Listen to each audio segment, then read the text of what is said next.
You saw the title of the video, and you clicked on it anyway, so you must want to know how the sausage is made. I'm John Stark from MacTheMovieGuy.com, and this is my skating review of Skinamarink. I'm a blind film critic, so I typically watch films with audio description. This film does not have audio description. Fun times.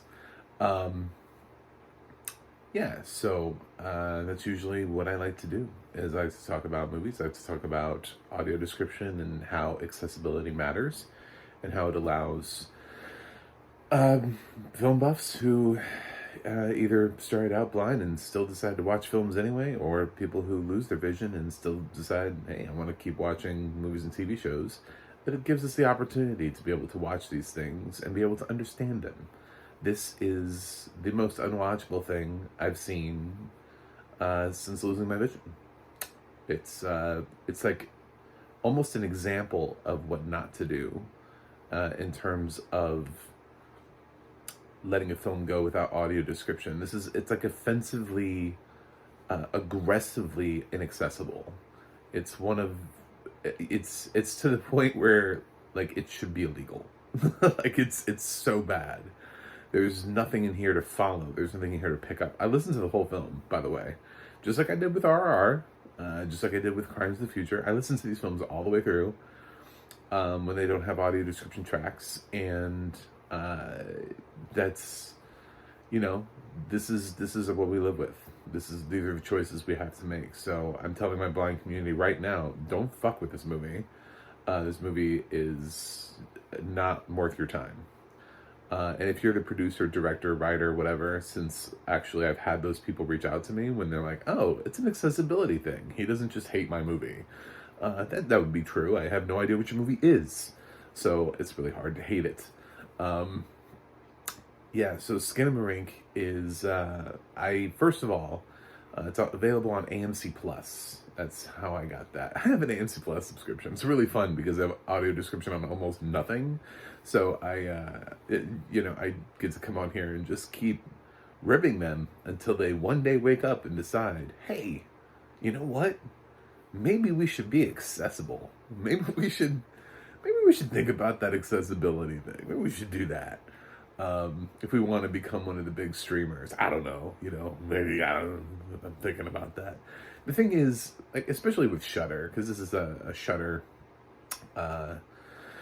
production. Does Shudder know how many blind people out there still like horror films? It's not like when we go blind, we stop liking things that we liked before. And start liking new things. It's not like there are a whole bunch of people out there who were really into horror films and then went blind and they were like, Care Bears! I like Care Bears now. Like, I don't know what you think happens, but that doesn't happen. So there are a whole bunch of people out there who would love for the streaming service dedicated to horror to actually be accessible to them. So Shudder really, really should be looking into this. I say the same thing about anime. They're dying. They're anime fans dying for Crunchyroll to do the same thing. I see it all the time. I see people who are like, please, God, let Crunchyroll. And it's like, oh my, well, no, I'm sorry. They apparently don't like us. So, Skinamarink made money. Box office. It has cashed in for Shudder, so I really don't care because I know that they made money on this. This film is in the green. They have the money to create an audio description track. They just choose not to. They don't like blind people. I don't know. I don't know what else to say at this point, because at this point it's a choice. Either you do it or you don't. And your movie, you bought a movie that cost $10,000 to make, and it's made millions of dollars at the box office, and you're telling me you don't have money to be able to make an audio description track while it lives on your streaming platform? Bullshit. Bullshit. Bullshit. Bullshit. Bullshit. You don't have money. You have money. That's the whole point of picking up a movie that costs a Paranormal Activity amount of money to make. So, what is this movie? What is Skinamarink? First of all, thank you for the reference to my childhood, because as a child of the 80s, I absolutely do remember waking up and watching Sharon Lois and Bram Elephant Hour and them singing that that kid's song. Skinamarink dinky dink, skinamarink doo, I love you. And I would sing that in my room because I'm shameless. So as soon as I heard Skinamarink, I was like, okay. Funny thing is, I don't think there are any elephants in this. And I also don't think Sharon, Lois, or Bram are in this. So I wonder what they would think about this film, though. So I don't know what to tell you about this film. It has no soundtrack, no score, none at all. It's completely void of a score. Not even like a light score. Not even like where we argue, does the film have a score? Like we're having like a debate about Tar. Like, does the film really have a score? Is it there? Where is the score? No, this actually has no score. The director loves to have the film drop into complete silence, which I'm sure is lovely for a sighted audience. It allows for jump scares. It's the same thing Smile did. You know, they like to take out the sound. Any good horror film loves to remove sound and come in with like a loud noise. I mean, it's so stereotypical, but this one has really long stretches where there's nothing. I didn't even know if the movie was playing, but I was like, this movie's longer than this. This movie, I just trusted the runtime. I was like, the runtime. I have not watched this movie long enough for there to be, so, that's one of the things is, I mean, when there's not even a sound to try to follow or pick up on anything, how the fuck am I supposed to know what's going on? I mean, there are a couple times when something happens and I'm like, oh, so the TV's on. Like, they wake up and I don't know, Turner Classic Movies is on this ancient TV. Everything sounds like, the funny thing is, everything in this film sounds like it's like a print from like the 1930s that was really just not taken care of.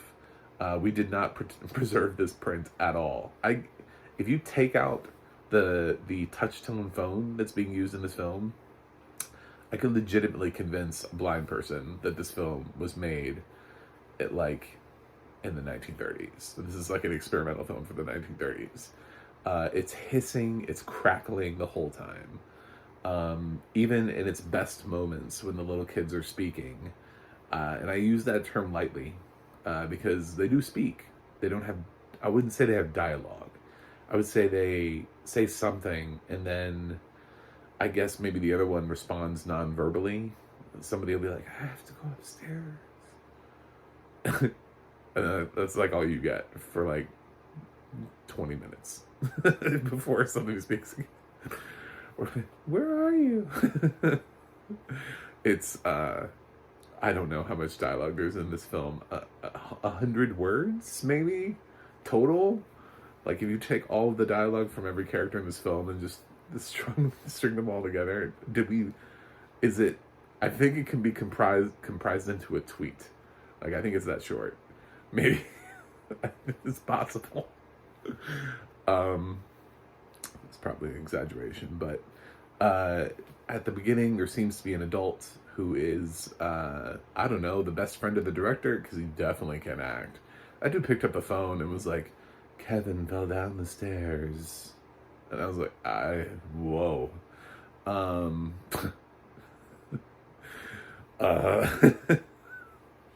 Did we do multiple takes to get that? Or was that like the first take and we just didn't have the budget to do another one? So we just went with it. Yeah. I mean, when these are the only things that I have any sort of context or anything to think about. So I heard that. I was like, wow, that's, you have one line, dude. You have one line in this film and you can't even give it any sort of like normality to it. It didn't sound like it was his kid, didn't sound like he cared, didn't sound like anything, nothing. No, there was nothing to it. So yeah, all you get is sounds like there's an old-timey radio. that comes on in this, in addition to there also being an old-timey TV. And what I mean by old-timey TV is I just mean like it actually sounds like it's coming from a cathode ray television. I don't think this is a flat screen. I think they actually went out and found like an older rabbit ears television set to highlight the fact, because they obviously this movie was low budget, so they chose things that were in the public domain. So we start out with like black and white Turner Classic movie style stuff, and then we transition into you know, more what were they called? Silly symphonies, kind of like that. They're the kind of cartoons where the cartoon characters aren't really speaking and they're making kind of like goofy noises, and there's just sort of like a soundtrack to it. That's sort of what it sounded like to me. I don't think they paid for Silly Symphonies because I think those are not in the public domain. I think those are from Warner Brothers. So who knows what these actually are, but you do hear them a little bit. I heard some what sounded like Legos being kicked around at points. You can hear people like walking around. The footsteps are, you know. I learned the house was 2-story because one of the kids mentions he has to go upstairs. So it has to at least ascend somehow. What else did I learn from this film? There are a couple of jump scares, only because, like I said, absence of sound, and then when a large sound comes, loud sound comes pretty much as a jump scare. It's guaranteed. It's the same thing. People screw around with this all the time with shitty jump scares that are not even scares. They just, like, it's a dog barking, you know, like all of a sudden. I'm not going to say every scare to a visual audience would have been actually scary every time that actually happened. I don't know that was actually scary, but yeah, we just get like a little screech or something. I think one of the kids screams one time, but I think this is.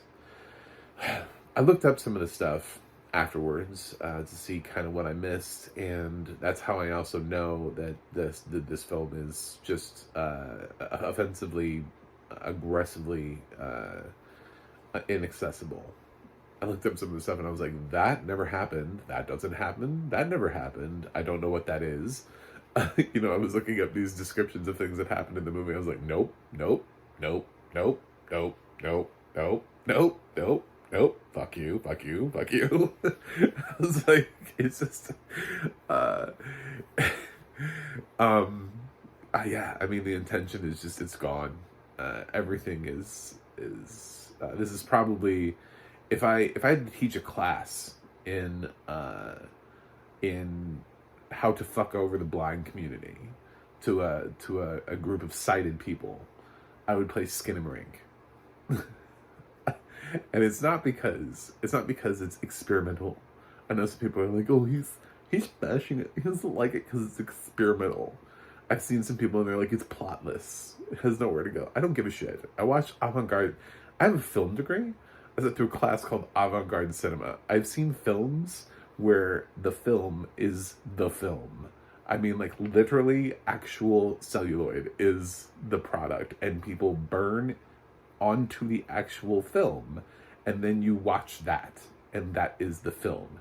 So there is nothing that Skinamarink can do that is more avant-garde or bizarre or weird or less of a narrative than just watching that. So, no.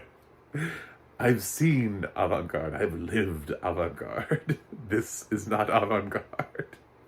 This is just a director trying to give you the perspective of a child's nightmare. That's all this is. It's really easy to figure this out. I get what he's trying to do. I've read from the descriptions. Whether or not you like it, that's totally up to you. Obviously, for me, it's inaccessible. For anyone else who is blind or visually impaired, it's going to be inaccessible.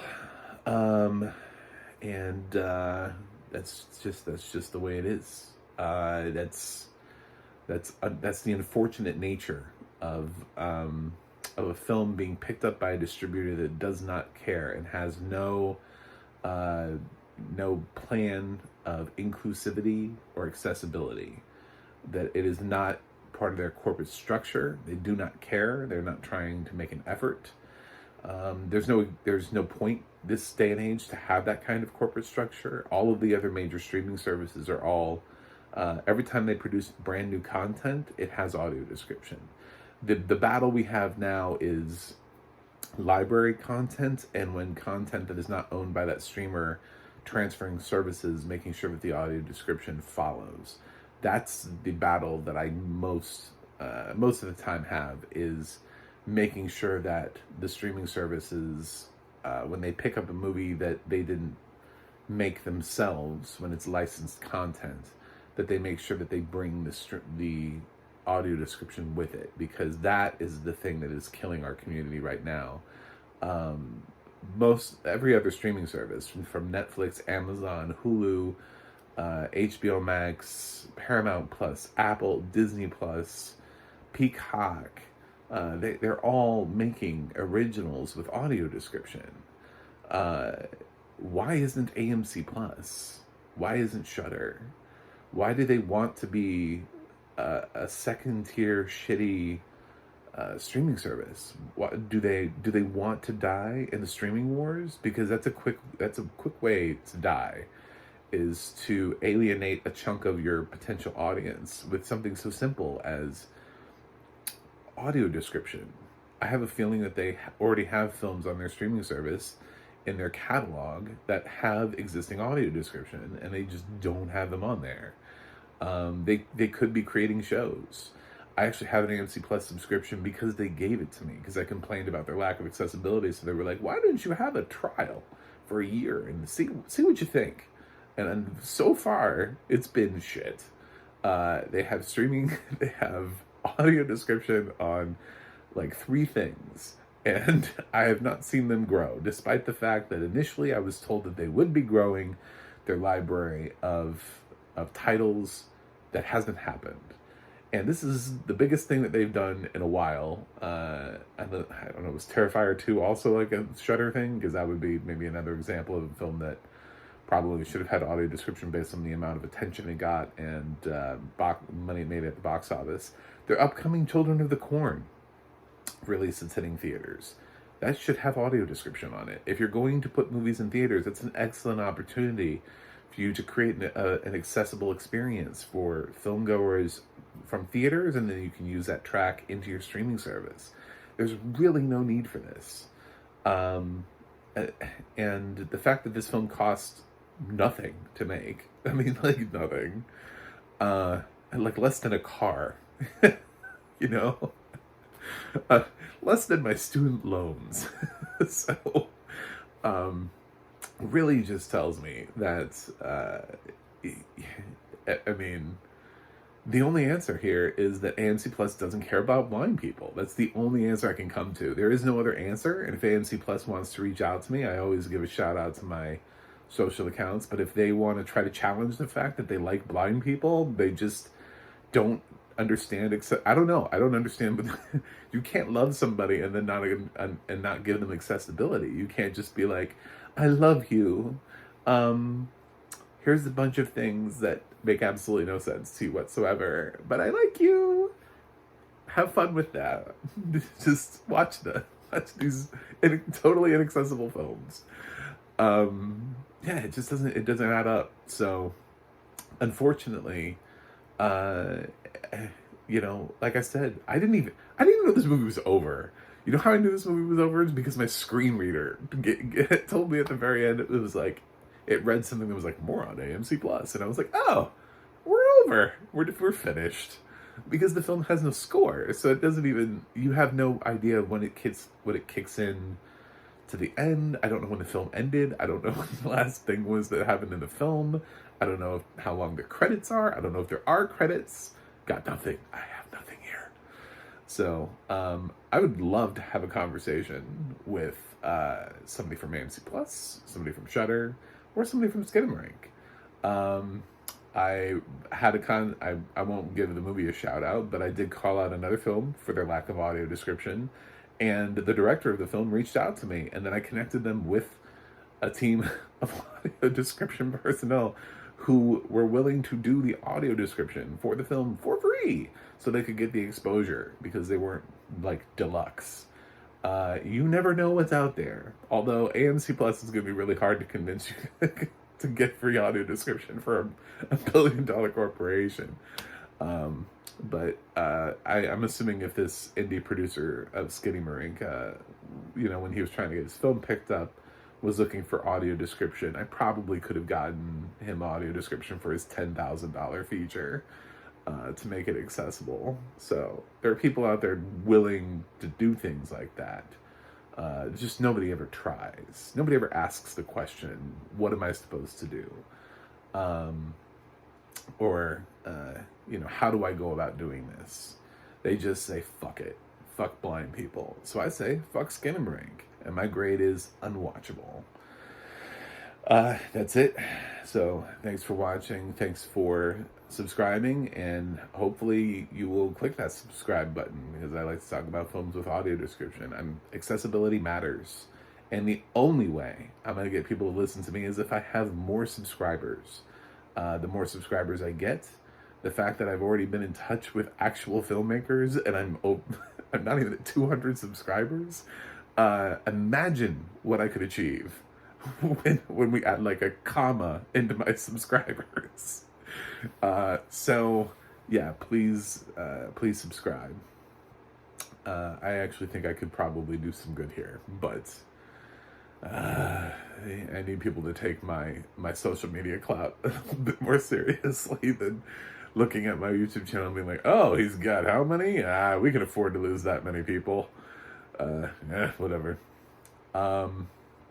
So I also have a website, MacTheMovieGuy.com. Like I said, I have a Twitter, @MacTheMovieGuy, and I have Instagram, @MacTheMovieGuy.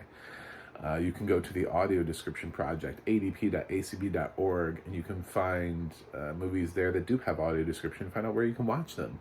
This would be a great place to list AMC Plus, like a massive list of AMC Plus titles. Unfortunately, this is not what they want to do. So they, we got Showtime is out there starting to add audio descriptions to their things. AMC Plus is like, I don't know. They're like the grumpy old neighbor next door who doesn't understand those confounding kids and their damn internet and their TikToks. And the adna.org is a good place to go where you can learn more about narrators and the other people who work on audio description. So thank you for watching, and I will review something else for you guys, and see you on the other side.